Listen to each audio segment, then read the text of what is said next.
I am back in the park after a very long hiatus.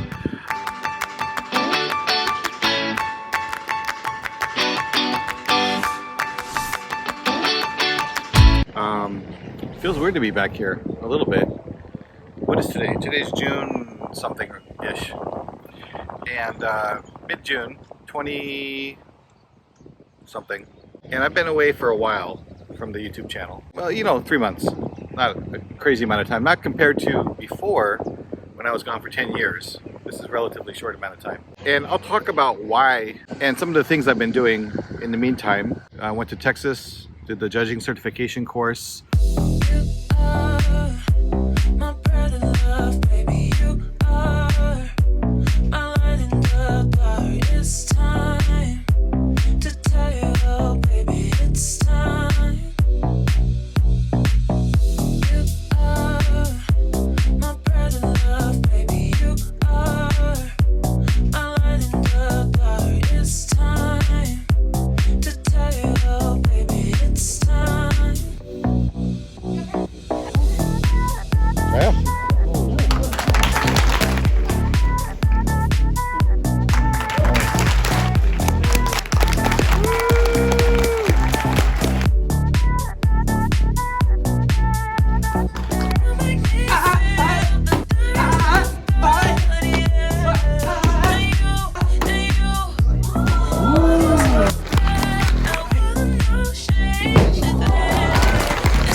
Judged at team trials. Got to meet a lot of Wushu people. It was very inspirational, actually, very motivating to get back into the Wushu community and Wushu shape. I was on Molokai last weekend.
And I did Tai Chi with my old Tai Chi group. It was really nice.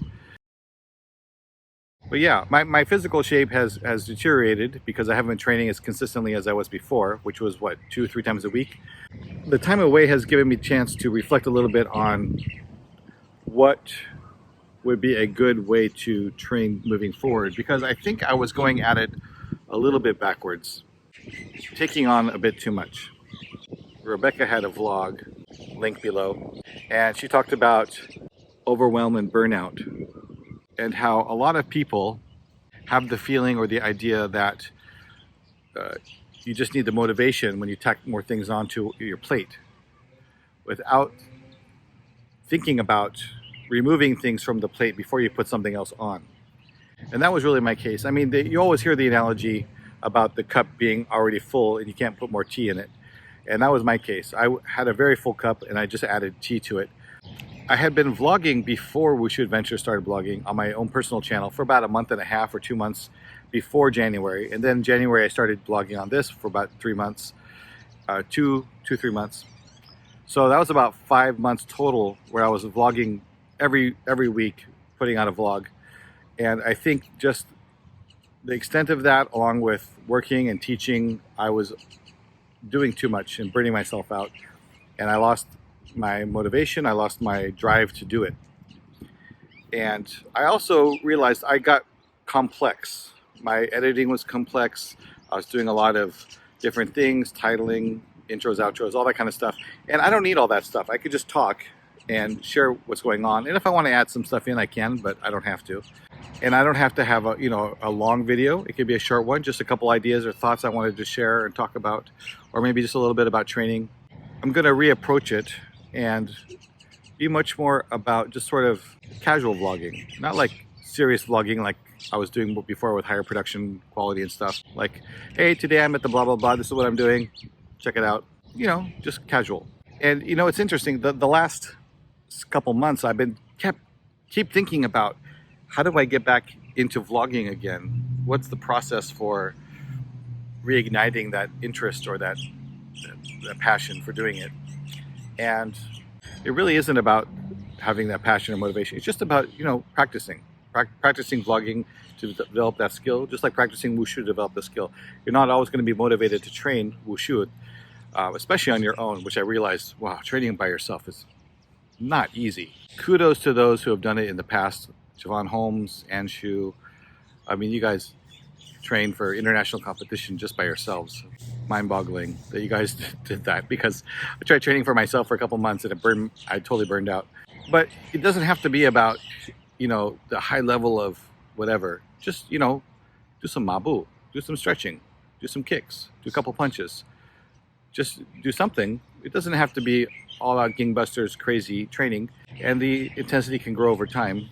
The complexity can grow over time, but it doesn't have to be really crazy. So I think I'm going to take a much more kind of holistic, natural Zen approach to everything. Just kind of mindfulness, being in the moment with my training, not going overboard, just doing, what I want to do. So I've adjusted my approach to training.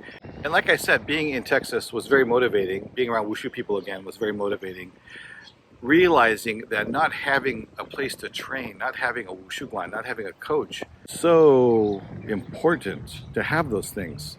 It is so advantageous to have that resource. Trying to train on your own without that support system is really challenging. Having online support in the Wushu community is great. It isn't the same as training with people, as you know. So I've really been thinking about, I need to find a coach. I need to find a place where I can train, where someone can help me get to the place where I want to get to. Because it's clear I can't do it by myself, and I need help doing it. And it's okay to admit you need help, right? So that's the plan.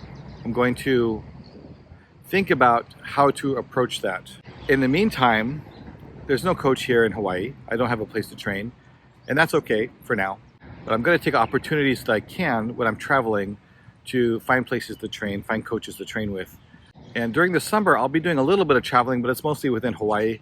Have one possible trip international, but that might not happen. And then in September, I'm going to take a trip to San Jose for the competition, and then Norway after that for about 10 days to visit there. And visit Kim Gibson. Hey, Kim. Check out the Oslo Wushu scene. And just sort of, evaluate. Take this time in the summer to kind of evaluate what my options are. And then see, where do I want to take this? How do I want to train? Maybe I can find a remote training situation, like a coach online that can train me over Zoom or something, just once a week, just to kind of get into it. So I don't know. There's a lot of options. I don't know exactly what I'm going to do yet, but this is sort of an evaluation phase. I really hope you can hear me. The wind might be strong. Today I'm at the park, and Isaac asked me to come out today. He's been asking me for a while, actually. He says, hey, when are we going to train again? So I'm out here, and I'm just going to do some light stretching, maybe mabu, maybe some general stance work, a couple punches, nothing intense. And I don't really have my camera set up that I normally would, so I'm not going to be able to film today's training. This is all propped up on a water bottle right now. It is a beautiful, warm day here in Hawaii. I'm sure you all have a lot of questions about what happened or what's going on or am I okay? And I appreciate people who sent me messages and said, hey, what happened to your vlog? In person in Texas. Hey, what happened to your vlog? I thought you were vlogging. What's going on? What happened to Wushu52? It's still Wushu52. I haven't gone away from it, but it's just, you know, a slow Wushu52 as opposed to a gangbusters Wushu52. It's pretty amazing to think that it's been almost 6 months since I started Wushu52 on January 1st. So at the end of the month, it'll be 6 months. One thing that was interesting in the judging certification course, which I'll probably talk about more at some other point, but they have you do half sets of your forms. And prior to that, I would have never thought that I could get through it, even just walking through a whole half set of my form, given the shape I was in. But I managed to do it. I did the first half of Nanchun compulsory, first compulsory, second half of Nandao compulsory. And, you know, my stamina sucks, so it was brutal. Afterwards, someone came up to me and said, I thought you were going to throw up. So it was pretty bad. But I got through it. And it made me realize I have more inside me than maybe I realized. Anyway, that's enough for today. Thanks, and please leave questions or comments you might have below if you're curious what's been going on or you want me to talk about something specific. I'm happy to do so. So just let me know. In the meantime, everyone keep training hard, and I'll see you next time. Ciao.